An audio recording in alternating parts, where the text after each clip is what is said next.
What is up, everyone? Welcome back to the show. Today, we're not going to be talking about coffee. We're going to be talking about tea. And now, before you click away because you say you hate tea or some crap like that, let me just tell you, this is the most expensive tea maker I've ever found, $280. And today, we're going to find out if it's worth that price point or if it's just a lot of fancy buttons and basically just boils water.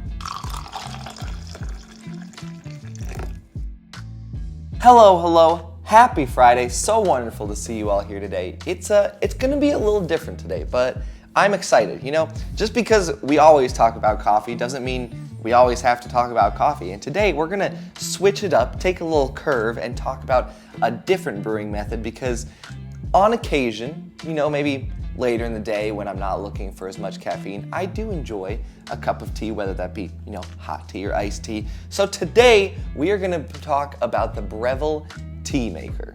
So I'm gonna quick go over some specs of the machine and then tell you the negative things that I really honestly despise about this machine. The positive things, we'll quick brew a cup and then we'll conclude and decide if it's worth the money and who this might be right for. So first off, the specs. It has a fully automated tea basket, which honestly is really nice because it means that you can just walk away from it and it'll automatically lower the tea into the water, brew it for the specified amount of time, and then raise it up. The second thing is it has one touch control, so you can have it auto start at a certain time in the morning, and you can also just click one button and it's ready to go. You just have to select the tea that you're going to be brewing and you are good to go, which makes it very simple and easy to use even if you have never brewed tea but want to brew a delicious cup of tea. Like I said, it also has an auto start feature, which is really handy if you're someone that, you know, gets an early start in the morning, doesn't trust yourself to pour tea in the morning, so you want it to be starting brewing for you so that when you wake up,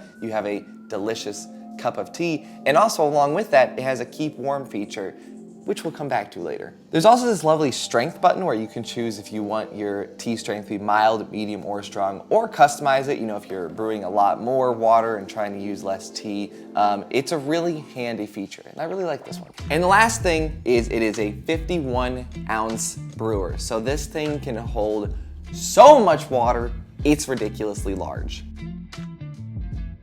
All right, so we're gonna talk about the negatives because I always say get the negatives out of the way, talk about the positive at the end so we can end on a happy note so Breville doesn't come after me and kick my butt for destroying their product. But we're gonna destroy it a little bit because there are 5 things that I really do not like about this machine and kind of take away from the overall brewing experience. So the first thing is the price. This little machine is $280. And that's a lot, I'm gonna be honest. You can almost buy the grinder that I have for this amount, and that grinder is wonderful, does an amazing job grinding coffee, is like all metal, very well built. And this thing is well built. It's a lot of stainless steel, a lot of like really nice thick plastic, but it's also, where is all of that money going? There's a lot of really cool automation features to it, so I'm guessing that is where it is going. But it does feel a little on the pricey side. So the second thing is its size. It is huge, honestly. Now, that's a positive in some notes because it can brew a lot of tea at once, which is really nice. But in the same sense, it also takes up a ton of room on your counter, and if you live in a small apartment, then you don't really have a lot of room for a lot of big appliances that only do one thing. So it's a positive, but I'm gonna mark this one as a negative just because it is gigantic. The third thing is strength settings. The strength settings are horribly inaccurate in my opinion. I brewed at the strong setting once on a black tea at the correct temperature and everything, and it was still very weak.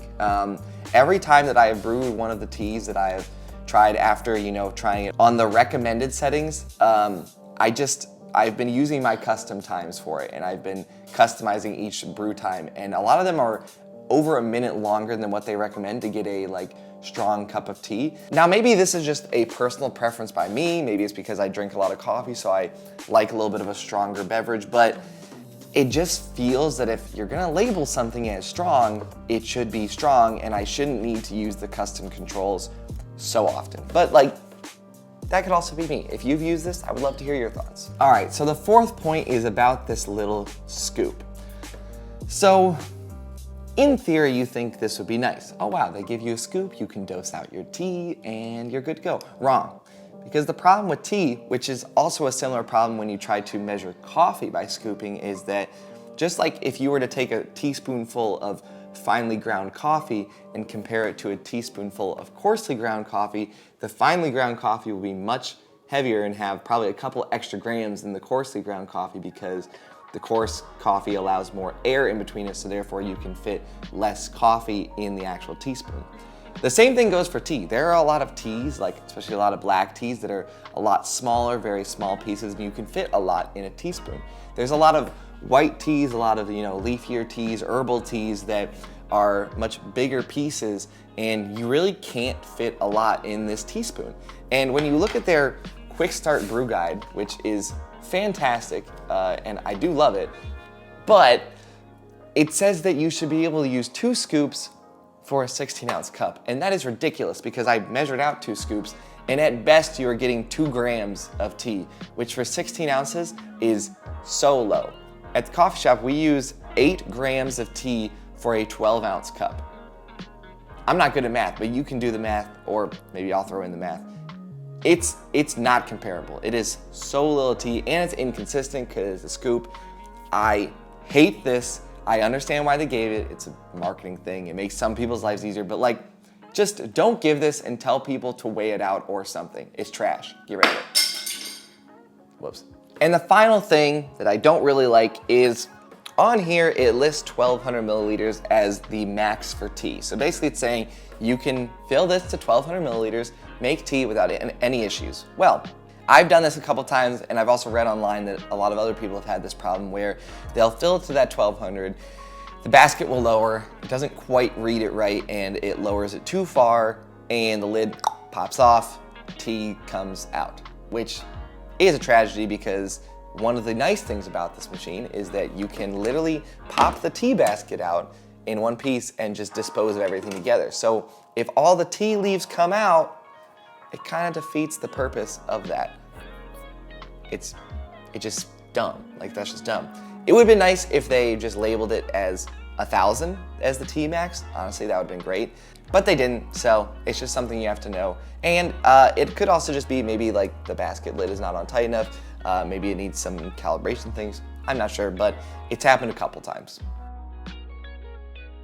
All right, now let's talk about the positives, and then we'll actually brew a cup. And I know I just spent 5 minutes bashing on this tea maker and telling you all the things that were wrong about it, but there was a reason, because there are some things that are really bad about it, and they're fixable, so you can still make good tea, but they're good to know if you're going to be buying one.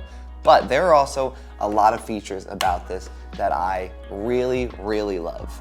So the first thing is it's really easy to use. I literally, from the time of opening the box to wanting to make a tea, it was about 5 minutes.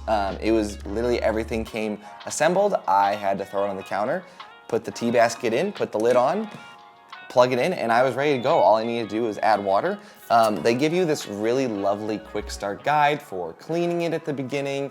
It also gives you brew temperatures, how much tea to use, what all the settings do with all these nice visuals. It does this really well. So it makes this very simple to use. So even if you've never brewed a tea before that's loose leaf and you have no idea what the temperatures are, one, they're pre-programmed in here, so you never have to change anything. And two, they give you this handy little quick start guide, so you know exactly what you need to do. The second thing is the automation features work really well. I have never used the auto start to brew me a tea in the morning because I don't drink tea in the morning.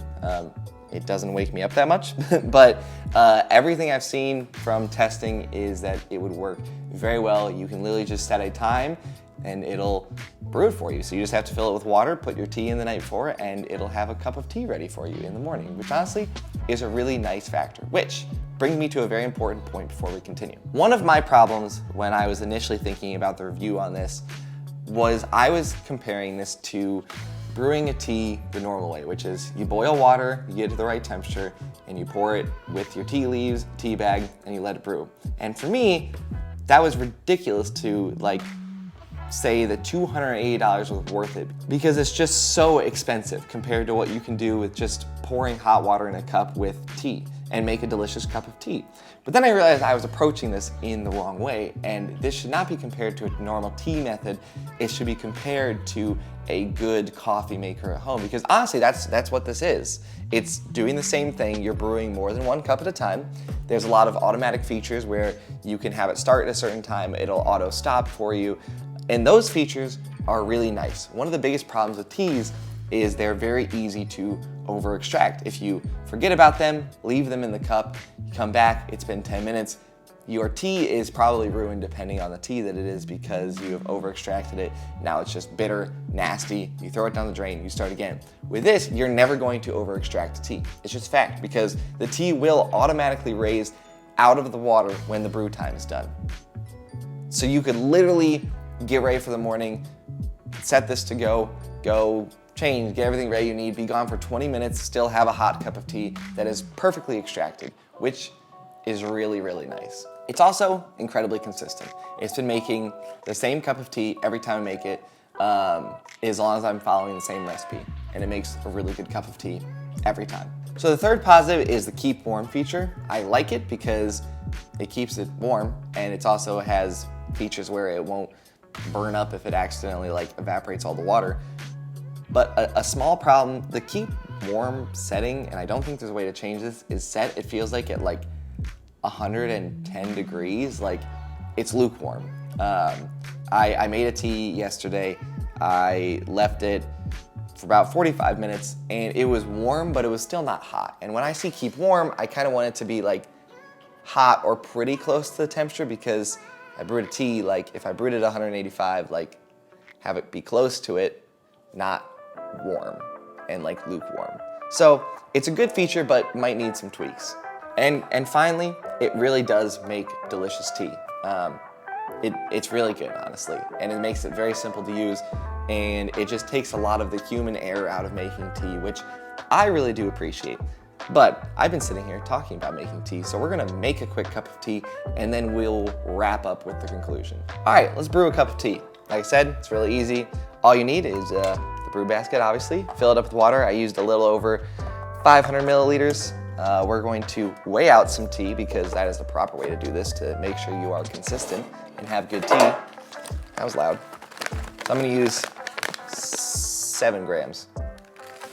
All right, weigh it out, throw the lid back on, check it on the little slidey slide, and get that lid on. Then we will set it to black, because it's a black tea. 5 minutes and 30, set it to a custom time, and we'll let it brew. And now we have the tea basket lowering into the tea water, the water. Oh, that's so nice. Oh my God, I love it. I'm not gonna use this all day, this is too creepy. All right, while we let this brew, quick conclusion. This is a very well-designed machine. It's durable, it's consistent in the tea that it brews. It has a lot of really nice features, and overall, I've been very happy with the tea that is made. It does have some negative points, but overall, quite good. So the real question, is it worth the price point? For me, no. But I could definitely see who this would be for. Someone that doesn't drink a lot of coffee and drinks a lot of tea, and especially, they like to start their morning out with tea. Then if you compare this to a good coffee maker, it's pretty average price, and it does a lot of great things. And it just means that you can make a good cup of tea in the morning or any time of the day and really not have to worry about that. And especially if you're someone that drinks multiple cups of tea a day, I could definitely see this being for you. For me though, for the few amount of times that I do drink tea, I'll just stick to the tried and true method of, setting a timer and putting it in a mug. Would I recommend this to someone? Yes, but only to a very small amount of people that drink tea consistently. If you're not in that group, then no, I wouldn't really recommend it to you, just because I think there's a lot of great ways to make tea without spending $300 on a tea maker. But if the automation is something that you really like and that's something that you want, then go for it. Then this could be the perfect option to up-level your tea game and make sure you are making some delicious teas, especially if you have a lot of teas around at home and you've just never figured out how to brew them or never wanted to take the time. So yeah, this wonderful machine does a great job, super consistent. Some small things that I don't like. One thing that I hate, that stupid spoon. Get it out, Breville. Don't ever give that spoon again. Give an actual, do something. Do something else. Give like an actual weight guide to how much tea to use. But other than that, this machine is fantastic. All right, the basket's about to raise. Wait for it. Wait for it. There it goes. I didn't even have to do anything. That's amazing. That's a pretty great feature. And there you have it. Lovely cup of tea. You really didn't have to do anything. Cheers. Guys, thank you all so much for watching. So wonderful to have you here on this new 2 videos a week schedule. This is gonna be wild for as long as it lasts. Remember to subscribe. I want you to watch more videos, learn more about coffee and tea, maybe even other brewing methods, who knows? If you have something you want me to review, let me know down in the comments. It's been so fun to hang out with you all. Guys, go enjoy a nice hot cup of coffee or a tea or iced if you're one of those people that only drinks iced coffee. I will catch you all in the next video. Thank you all so much for watching. Stay caffeinated, stay happy, stay healthy. Bye. Oh lordy, I'm done. It's time to go back to bed.